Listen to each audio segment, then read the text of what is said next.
ఆశ్రయదీవేనా ప్రయాసపడి సమస్త జనులకు విశ్రాంతినిచ్చే దీవెనా దుఃఖిత పీడిత నిరాధారులకు ఆశ్రయదీవేనా అనుదిన రక్షణ సువార్తనందించు పరమ నివేదనా అనుదిన రక్షణ సువార్తనందించు పరమ నివేదనా యేసయ్య దీవెనా యేసయ్య దీవెనా యేసయ్య దీవెనా యేసయ్య దీవెనా.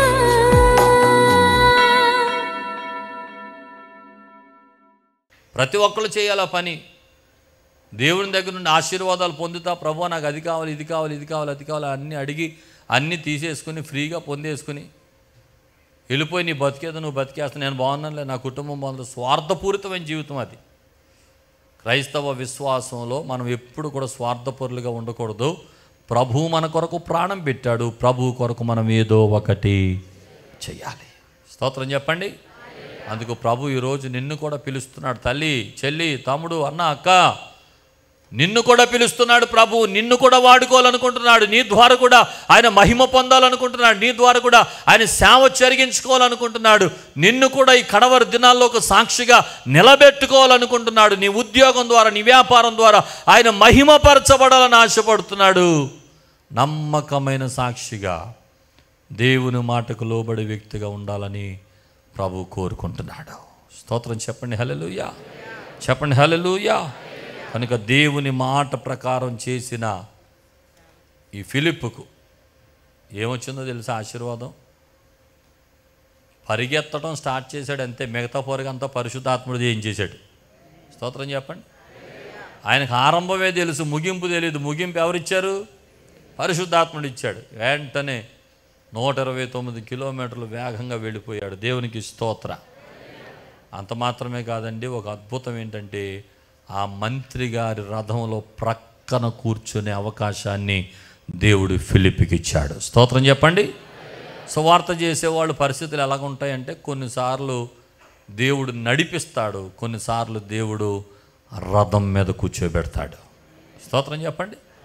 కొన్నిసార్లు దీన స్థితిలో నడిపిస్తాడు, కొన్నిసార్లు దేవుడు సంపన్న స్థితిలో పెడతాడు. స్తోత్రం చెప్పండి.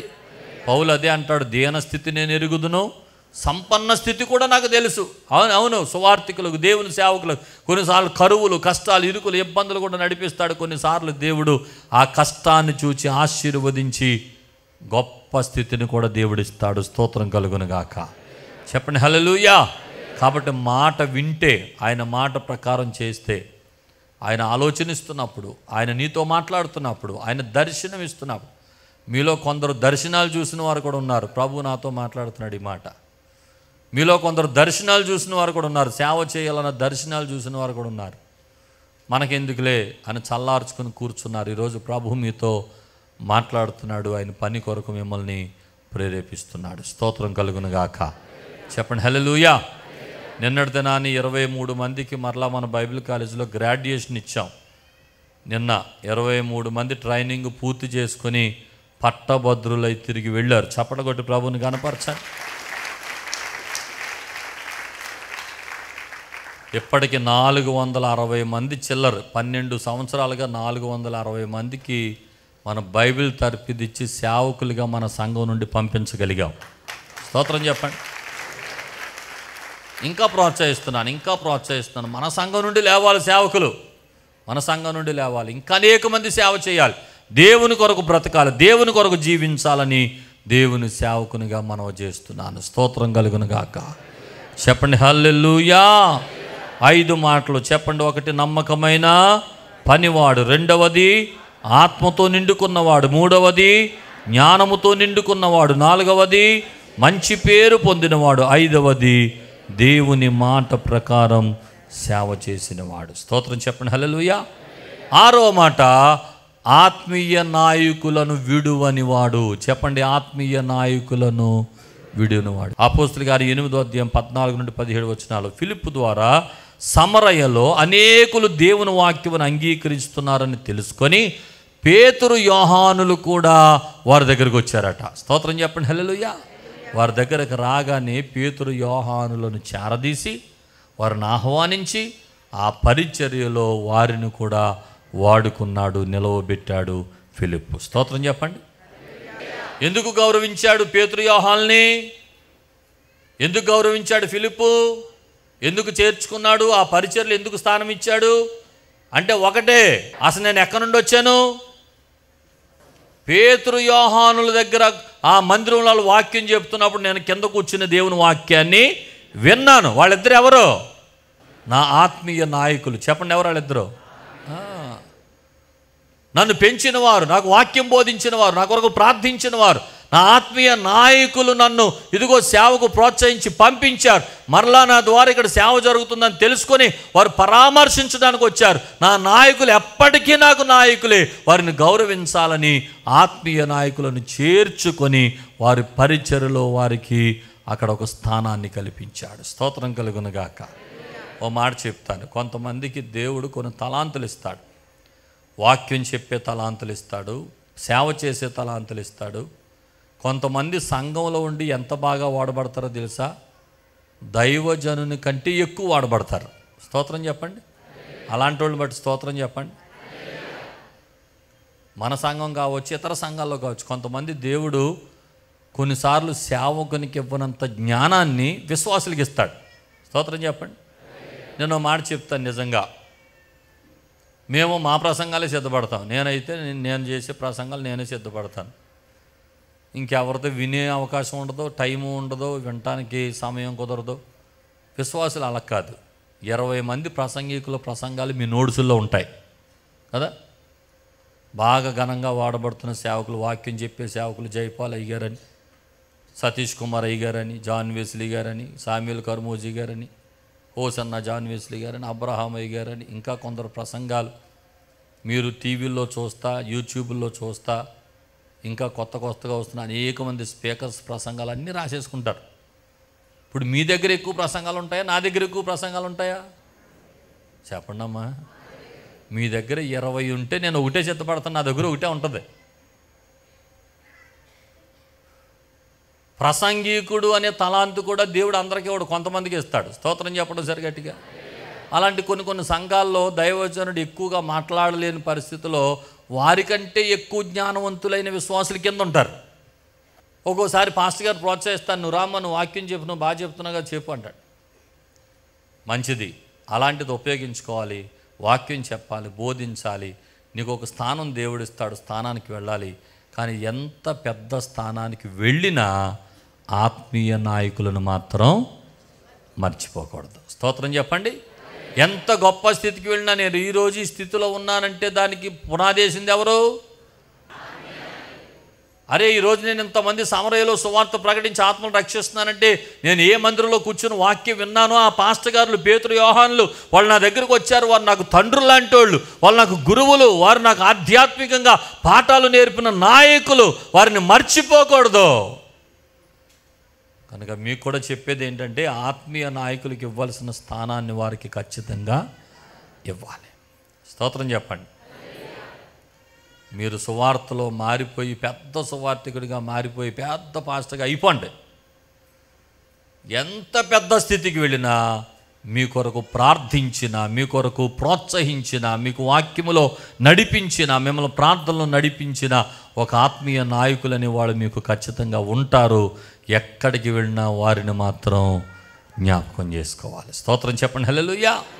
చూడండి, ఎదిగినా కానీ ఒదిగి ఉండడం అంటే ఇదే కదా. స్తోత్రం చెప్పండి.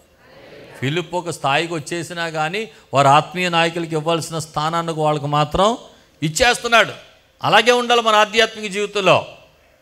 కొంతమంది ఉంటారు, కొంచెం తెలివితేటలు వస్తే, కొంచెం జ్ఞానం వస్తే, కొంచెం పాస్టర్ గారి కంట బాగా మాట్లాడుతూ వస్తే పాస్టర్ గారి మీదే ప్రసంగాలు చేస్తారు. అద్భుతమైన క్యారెక్టర్లు కదా. దేవుడు కొంచెం తలాంతులు ఇస్తే వాళ్ళని డామినేట్ చేసేసి, వాళ్ళని ఓవర్టేక్ చేసేసి, అసలు ఆయనకేమొచ్చండి, అసలు ఆవిడకేమొచ్చండి, నాకు తెలిసినంత కూడా వాళ్ళకి తెలియదండి, నేను అది చదివానండి, ఇది చదివానండి, అది తెలుసండి, ఇది తెలుసండి. అని వెర్రవీగిపోయి దైవ సేవకుల కన్నా ఎక్కువగా గర్వపడే వాళ్ళు చాలామంది ఉంటారు. నాశనమునకు ముందు గర్వం నడుస్తుంది. అది నాశనానికే దారితీస్తా తప్ప నువ్వు ఆడబడటానికి పనిచేయదు. అందుకని ఎంత ఎదిగినా ఎంత జ్ఞానవంతుడివైనా ఆత్మతో నిండుకొనిన ఫిలిప్పులాగా తగ్గించుకొని ఉండాలి. స్తోత్రం కలుగునుగాక. చెప్పండి గట్టిగా, ఇంకా గట్టిగా చెప్పండి హల్లెలూయా. కనుక ఫిలిప్పు కూడా తన ఆత్మీయ నాయకులను విడిచిపెట్టలేదు. చెప్పండి, ఆత్మీయ నాయకులను విడిచిపెట్టలేదు. 6వ మాట చెప్పండి, ఆత్మీయ నాయకులను. 6 చెప్పండి. 1 నమ్మకమైన పనివాడు, 2 ఆత్మతో నిండుకున్నవాడు, 3 జ్ఞానంతో నిండుకున్నవాడు, 4 మంచి పేరు పొందినవాడు, 5 దేవుని మాట ప్రకారం సేవ చేసినవాడు, 6 ఆత్మీయ నాయకులను విడివనివాడు. స్తోత్రం చెప్పండి హల్లెలూయా. 7వ మాట మంచి కుటుంబ యజమాని. చెప్పండి, మంచి కుటుంబ యజమాని. సేవలో, దేవుని పరిచర్యలో, సువార్త ప్రకటనలో, దేవుని కొరకు జీవించాలన్న తపనలో, మీరు చేసే ప్రయాసలో కుటుంబ నేపథ్యం అనేది చాలా ముఖ్యమైనది. స్తోత్రం చెప్పండి. మన ఇల్లు బాగోకుండా అవతలోడింటికి సువార్త చెప్పడానికి మనం పనికిరాం. ముందు మన ఇల్లు బాగుండాలి. ఆమేన్ చెప్పండి. ఈ ఫిలిప్పు గృహాన్ని గురించి కూడా మనం ఆలోచన చేస్తే అపోస్తలుల కార్యం 21వ అధ్యాయం 8 నుండి 10 వచనాలు చదువుతున్నప్పుడు అతనికి 4 కుమార్తెలు ఉన్నారు. చదువుదాం ఒకసారి ఆ మాటలు. మరునాడు మేము బయలుదేరి కైసరేకు వచ్చి 7గురిలోనొకడును సువార్తికుడునైన ఫిలిప్పు ఎంట ప్రవేశించి, ఎవరాల్లో అపోస్తుడైన పౌలు, తిమోతి వాళ్ళందరూ కూడా వీళ్ళ ఇంటికి వచ్చారు. అక్కడ ఏం చూశారు? 9వ వచనం. కన్యకలుగా ఉన్న 4 కుమార్తెలు అతనికి ఉన్నారు. వారు ప్రవచించువారు. చెప్పండి, ఎవరంట వాళ్ళు? ప్రవక్తనిలు. చెప్పండి, ఎవరాళ్ళు? అబ్బా, స్తోత్రం చెప్పండి హల్లెలూయా. ఎంతమంది కూతుర్లండి ఫిలిప్పు గారికి? ఏం చేస్తున్నారు 4 కూతుర్లు? అమ్మా, ఒక మాట వినండి. ఒకే ఇంట్లో నుండి, ఒకే కుటుంబంలో నుండి ఉన్న 4 కూడా ప్రవక్తలు అని అంటే అసలు ఆ ఇంట్లో ఎలా పెంచారు కుటుంబాన్ని? ఎవరిదా క్రెడిట్? ఎవరిదో చెప్పండి. ఒక ఇంట్లో నుండి 4 కూతుర్లు ప్రవక్తలు అయ్యారంటే ఏమండి, అలా పెంచడానికి గల కారకులు ఎవరు? తల్లిదండ్రులు. చెప్పండి ఈ మాట. ఈ ఇంట్లోనైతే నేనంటాను తండ్రి కన్నా తల్లి పాత్ర ఎక్కువ. ఫిలిప్పు గారు సువార్త ప్రకటించుకుంటూ బయట తిరిగి ఎప్పుడో రాత్రికి వచ్చేవాడు. ఆయన బయట సువార్తలో ఉంటుండగా పిల్లలు 4 కుమార్తెలు ప్రవక్తలు అయ్యారంటే ఇంటికాడ ఎవరు వాళ్ళని ప్రార్థనలో బలపరిచింది? గట్టిగా చెప్పండి. తల్లులారా, మీ పిల్లలు చెడిపోవాలన్నా, మీ పిల్లలు ప్రవక్తలు అవ్వాలన్నా ఎవరి చేతిలో ఉంది? తల్లి చేతిలోనే. తండ్రి బాధ్యతలు నిర్వహించి ఉదయకాలం నుండి సాయంకాలం వరకు ఎన్నో పనుల మధ్య తిరుగుతున్నప్పుడు తల్లి బాధ్యత చాలా ప్రాముఖ్యమైంది. ఆలనా పాలనా చూసుకోవాలి. ప్రార్థన చేస్తున్నాడో లేదో చూడాలి. మందిరానికి వెళ్తున్నాడో లేదో చూడాలి. దైవ సంభాషణ జరుగుతుందో లేదో చూడాలి. ఆధ్యాత్మికమైన సంభాషణలో పిల్లలను పెంచాలి. స్తోత్రం చెప్పండి గట్టిగా. అంత మాత్రమే కదా, ఆ ఇల్లు పరిచర్య చేసే కుటుంబం అది. అపోస్తలుడైన పౌలు ఇప్పుడు మనం చదివాం కదా, ఇదిగో మేము ఫిలిప్ ఇంటికి వెళ్ళాం, అనేక దినములు అక్కడ ఉంటిమి అని రాశాడు. అక్కడ పౌలు గారు, తిమోతి గారు ఇక్కడికి పరిచర్య చేస్తూ ఫిలిప్ ఇంటికి వస్తే అనేక దినాలు ఉంటే ఎవరు చేసి పెట్టారు ఆ ఇంట్లో పనులు? ఎవరు వండి పెట్టారు? ఫిలిప్ గారా? చెప్పండి అమ్మా. బాధ్యతలు తీసుకోవాలి, పనివారిగా ఉండాలి, ఇంటిలో నమ్మకమైన పనితనం ఉండాలి, ఎవరొచ్చిన ఆతిథ్యం ఇచ్చే తల్లిగా ఉండాలి, సేవకులను పోషించేవారిగా ఉండాలి, సువార్థికులను పోషించేవారిగా ఉండాలి. ఫిలిప్పు భార్య ఎంత పరిచర్య పౌలుకి, తిమోతికి జరిగించిన సందర్భం అక్కడ కనబడుతుందో. స్తోత్రం కలుగునుగాక. చెప్పాలి హల్లెలూయా. 4 కుమార్తెలు ప్రవచించేవారు. ఆశ ఉండాలి. అలాంటి ఆశ ఉండాలి. నా బిడ్డలు ప్రవక్తలుగా మార్చబడాలి, నా బిడ్డలు ఉపదేశకులుగా మార్చబడాలి, నా బిడ్డలు యాజకులుగా మార్చబడాలి, నా బిడ్డలు ప్రభు కొరకు ఉపయోగపడాలి, నా బిడ్డలు సేవ చేసేవారిగా ఉండాలి. ఆమేన్ చెప్పండి, గట్టిగా చెప్పండి. ఏమండి, పిల్లలను ప్రోత్సహించండి దేవుని సేవ కొరకు. అదిగో ఫిలిప్పు దంపతుల్లాగా ఉండాలి మీ భార్య భర్తలు. ఆధ్యాత్మిక సంభాషణ జరగాలి ఇంట్లో. అందుకే మేము ఏమంటామంటే, అరే పిల్లల్ని సండే స్కూల్కి పంపండి, పిల్లల్ని యూత్ మీటింగ్కి పంపండి అని ఎందుకు అంటామంటే, వారిలోనికి కొన్ని ఆధ్యాత్మిక భావాలు చేర్చబడతాయి. స్తోత్రం చెప్పండి. పిల్లల్లో ఆధ్యాత్మిక భావాలు రావాలి. దేవుని కొరకు జీవించాలన్న ఆ భావన చిన్ననాటి నుండి వారిలోకి వస్తేనే వారు పెద్ద ఎదిగిన తర్వాత ప్రభువు కొరకు జీవిస్తారు. స్తోత్రం కలుగునుగాక. హల్లెలూయా, హల్లెలూయా, హల్లెలూయా.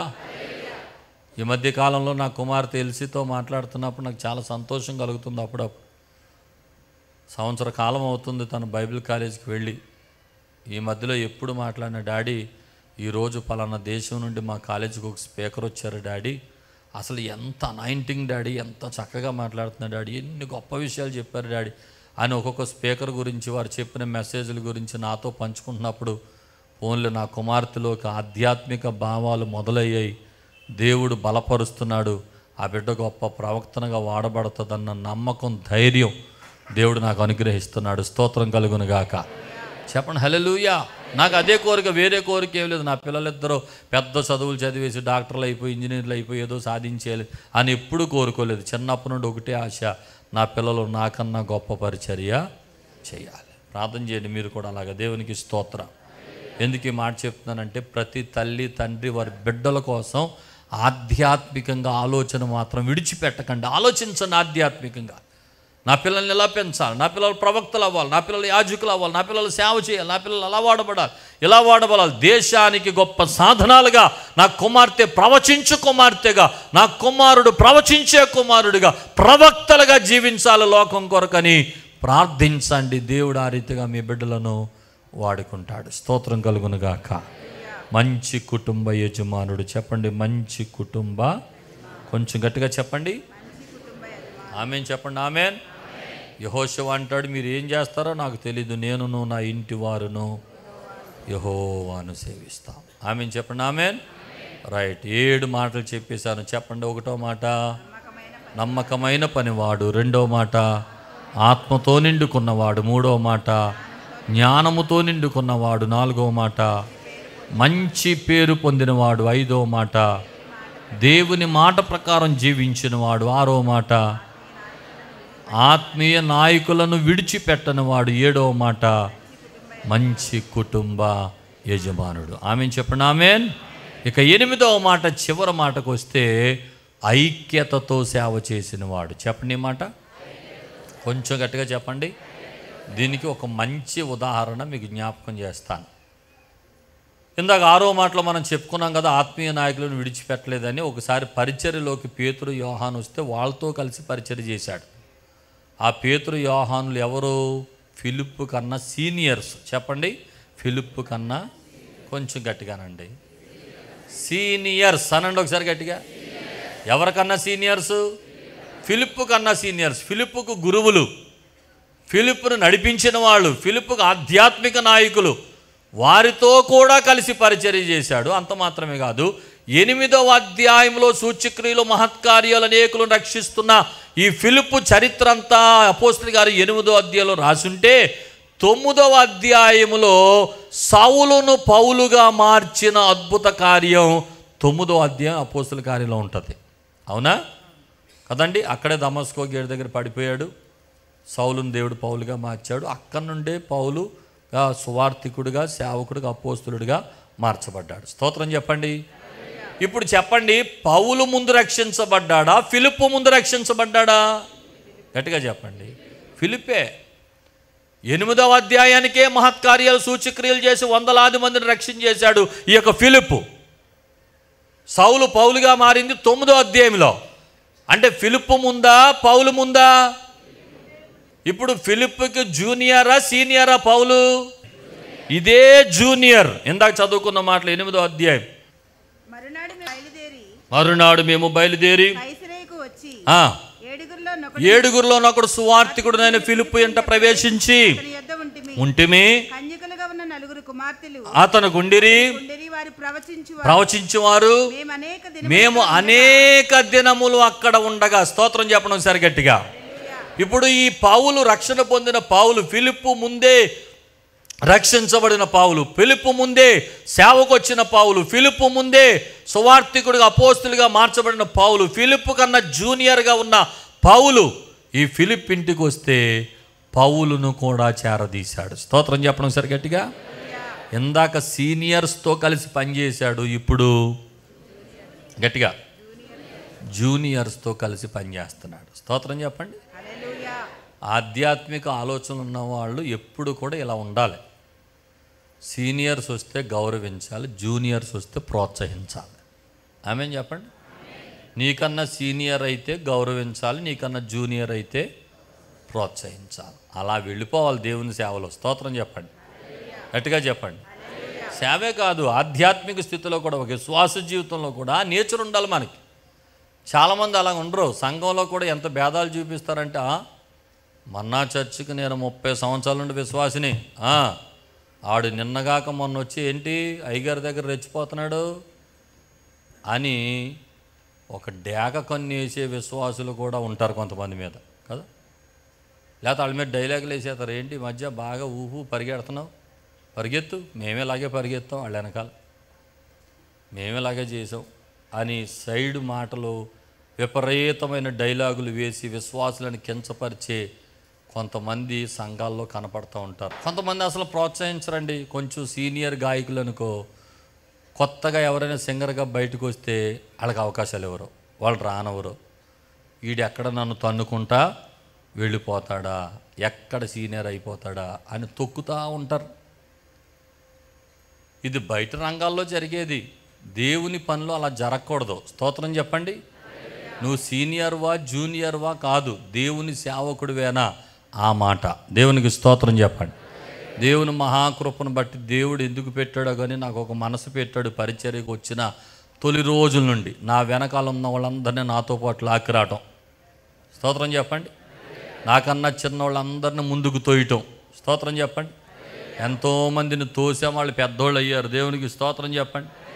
ఇప్పటికీ ఆగలేదు, లాగుతూనే ఉన్నాను. ఇంకా ఎవరు వెనకాల ఉన్నారో, మంచి ప్రసంగికులు ఉన్నారా, వాళ్ళు మరుగైపోయి ఉన్నారా, వాళ్ళని తీసుకురావాలి, వాళ్ళని నిలబెట్టాలి, వాళ్ళని సమాజానికి పరిచయం చేయాలి, ఇంకా వాళ్ళు వాడబడాలి, వాళ్ళు ఒక పేరు ఇంకా పైకి వెళ్ళాలి, వారు దేవుల్లో నిలబడాలి, గట్టిగా ఆత్మను రక్షించాలి అని నాకన్నా వెనకాల వచ్చిన వారి కోసం నేను చూస్తూనే ఉంటాను. ఎందుకో ఆ మనసు పెట్టాడు దేవుడు. స్తోత్రం కలుగును గాక. కొత్తగా మంచిగా పాటలు పాడే వారందరినీ వెలుగు తీసుకొస్తూ ఉంటాను. సంగీత కళాకారులను వెలుగు తీసుకొస్తూ ఉంటాను. ఏదో ఒక రీతిగా వారు దేవుని సేవ చేయాలి, నిలబడాలి, వాళ్ళకి ఎంకరేజ్మెంట్ కావాలి, ప్రోత్సాహం కావాలి అని అనుకుంటూ ఉంటాను. దేవునికి స్తోత్రం చెప్పండి, గట్టిగా చెప్పండి హల్లెలూయా.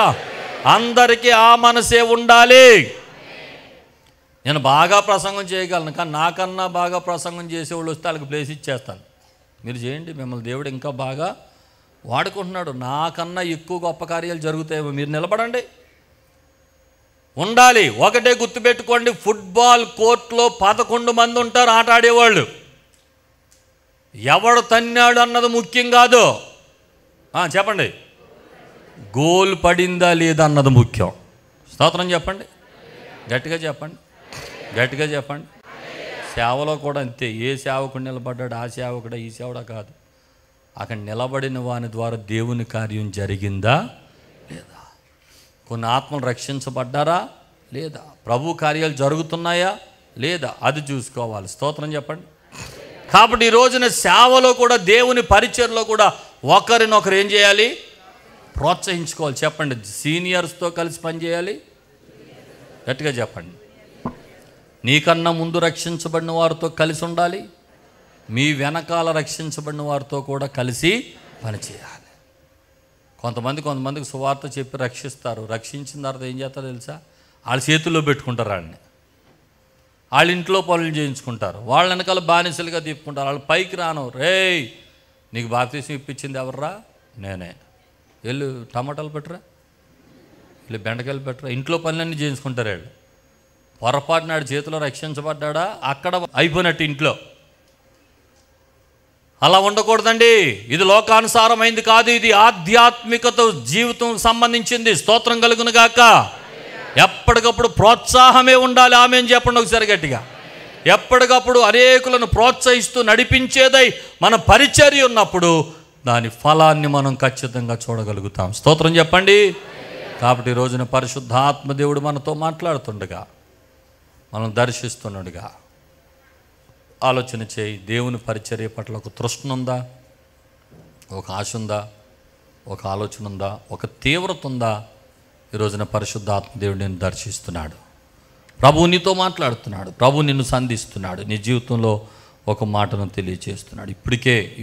ఇప్పటికే అనేక పర్యాయాలు ప్రభువు చేత బోధించబడ్డావేమో, నా పరిచర్య చేయమని, నా కొరకు జీవించమని, నా సేవ చేయమని దేవుని చేత హెచ్చరించబడ్డావేమో, దేవుని స్వరాన్ని విన్నావేమో, దేవుడు నీతో మాట్లాడాడేమో, నువ్వేమి పట్టించుకోకుండా ప్రభు కొరకు ఏమి చేయకుండా బ్రతుకుతున్నావేమో. ఈ రోజున పరిశుద్ధాత్మ దేవుడు నీతో మాట్లాడుతుండగా ఒక్కసారి ప్రభువా నీ కొరకు జీవిస్తానైనా, నీ కొరకు బ్రతుకుతాను. నా జీవితంలో ఇంటర్మీడియట్ చదవడానికి భీమవరం వెళ్ళిన టైంలో పరిశుద్ధాత్మ దేవుడు నాతో మాట్లాడాడు. నేను ప్రేమించి నీ కొరకు ప్రాణం పెట్టాను, నా కొరకు నువ్వేం చేస్తావు? ఆ ఒక్క స్వరానికి లోబడి ప్రభువా నాలో ఊపిరినంత వరకు నీ కొరకే జీవిస్తానని సమర్పణ తీసుకుని సేవకు వచ్చాను. నమ్మదగిన దేవుడు. నేను యోగ్యుణ్ణి కాదు, కానీ ఆయన ప్రేమను బట్టి ఆయన నన్ను నిలవబెట్టుకున్నాడు. ఆయన కృపను బట్టి ఆయన నన్ను నిలవబెట్టుకున్నాడు.